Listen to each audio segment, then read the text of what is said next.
पहलगाम आतंकी हमले को लेकर देश में आक्रोश है। पाकिस्तान से बदले की मांग लगातार उठ रही है। इस बीच एनआईए की टीम जांच में जुटी हुई है, जिसमें कई बड़े खुलासे हुए हैं। हमले का सीधा कनेक्शन पाकिस्तान से जुड़ा है। पाकिस्तानी हुक्मरानों की घबराहट बढ़ती जा रही है। भारत कभी भी बदला लेने के लिए हमला कर सकता है। रिपोर्ट में आखिर हम बताते हैं आपको कि वो कौन से सबूत हैं जिन्होंने पाकिस्तान को फिर से बेनकाब कर दिया है कि वो भारत के खिलाफ आतंकी साजिशें रचता है। साथ ही पहलगाम में भी उसने ऐसा ही किया। अब ये साफ हो चुका है कि पहलगाम हमले की साजिश के पीछे पाकिस्तान है। न सिर्फ पाकिस्तान के कहने पर आईएसआई ने हमले का ब्लूप्रिंट तैयार किया, बल्कि आईएसआई ने हमले करने के लिए लश्कर को चुना और लश्कर ने प्रॉक्सी संगठन टीआरएफ के आतंकियों को हमला करने के लिए भेजा।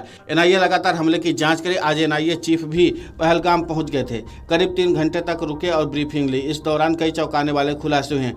हमले से पहले टीआरएफ के आतंकियों ने कई जगहों पर रेकी भी की थी, जिसमें गुलमर्ग और सोनमर्ग शामिल है, लेकिन वहां कड़ी सुरक्षा होने से हमला नहीं कर पाए थे। हमले से 2 दिन पहले ही आतंकी पहलगाम पहुंच गए थे। हमले से पहले 3 बार बैसरन घाटी की रेकी की थी। हमले के लिए कुछ स्थानीय हैंडलर्स ने मदद की। ये पकड़े गए ओजीडब्ल्यू यानी कि ओवरग्राउंड वर्कर्स ने बताया है। हमले में चीन का कनेक्शन भी सामने आया है। पहलगाम घाटी से 3 हुएई के फोन मिले हैं जो भागते हुए आतंकी छोड़ गए थे। आतंकी पहलगाम घाटी से पहले बेताब घाटी में रुके थे, वहीं पर हथियार भी छुपा कर रखे थे। एनआईए सूत्रों के मुताबिक आतंकी पहली बार 15 अप्रैल को पहुंच गए थे, फिर रेकी करके लौट गए थे। हालांकि अभी तक इस बात की जानकारी नहीं कि 15 अप्रैल से 22 अप्रैल तक आतंकी कहां रहे थे। इस बीच एनआईए ने 80 के करीब स्थानीय लोगों को संदिग्ध मानकर हिरासत में लिया, जिसमें से 20 लोगों को गिरफ्तार किया जो लश्कर के ओवरग्राउंड वर्कर हैं। आतंकियों के पास से 3 सैटेलाइट फोन भी बरामद हुए, जिसमें से 2 के सिग्नल जांच एजेंसियों ने ट्रेस कर लिए हैं, जिसके जरिए अब तक 186 लोगों को हिरासत में लिया गया है। अब सवाल उठ रहा है कि हुए कि चाइनीज फोन आतंकियों के पास कैसे पहुंचे, सिग्नल किस कंपनी ने मुहैया कराए। हालांकि अभी तक यह साबित नहीं हो पाया है कि हमले में चीन शामिल है या नहीं, क्योंकि चाइनीज कंपनियों के मोबाइल एक्सपोर्ट भी कराए जा सकते हैं।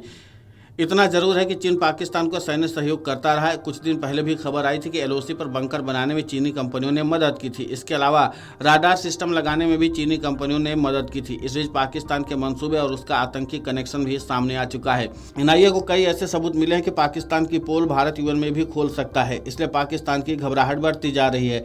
अब पाकिस्तान अमेरिका की शरण में पहुंचा है। शहबाज शरीफ ने अमेरिका के विदेश मंत्री मार्को से गिड़गिड़ाते हुए कहा है कि हम भारत में हुए आतंकवादी हमले की निंदा करते हैं। भारत इस हमले के बाद गुस्से में, ऐसे में भारत हमला कर सकता है। अमेरिका को भारत का गुस्सा शांत कराना चाहिए, जिससे दोनों देशों के बीच तनाव कम हो सके। मगर शहबाज शरीफ को अमेरिका से लताड़ मिली। मार्को रूबियो ने कहा कि पाकिस्तान को आतंकियों को सजा दिलानी चाहिए। ऐसा करना पाकिस्तान की जिम्मेदारी है। आपको हर तरह की जांच में सहयोग करना होगा। दरअसल अमेरिका ने पहलगाम हमले के बाद ही कहा था कि वो आतंकवाद से लड़ाई में भारत के साथ है।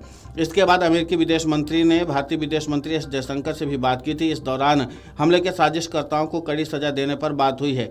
अमेरिका ने एक बार फिर से मजबूती से भारत के साथ खड़े होने की बात दोहराई है। भारत के साथ अमेरिका के संबंध देकर पाकिस्तान की घबराहट बढ़ गई है। पाकिस्तान की बेचैनी का सबब भारत की युद्धक तैयारियां भी हैं और बलोच खैबर के अलावा पीओके में हो रहे विरोध प्रदर्शन है। पाकिस्तानी सेना बीएलए और पीकेके के लड़ाकों के सामने सरेंडर कर रही। अब सोचे कि वह कैसे भारत जैसे शक्तिशाली देश का मुकाबला कर पाएगा।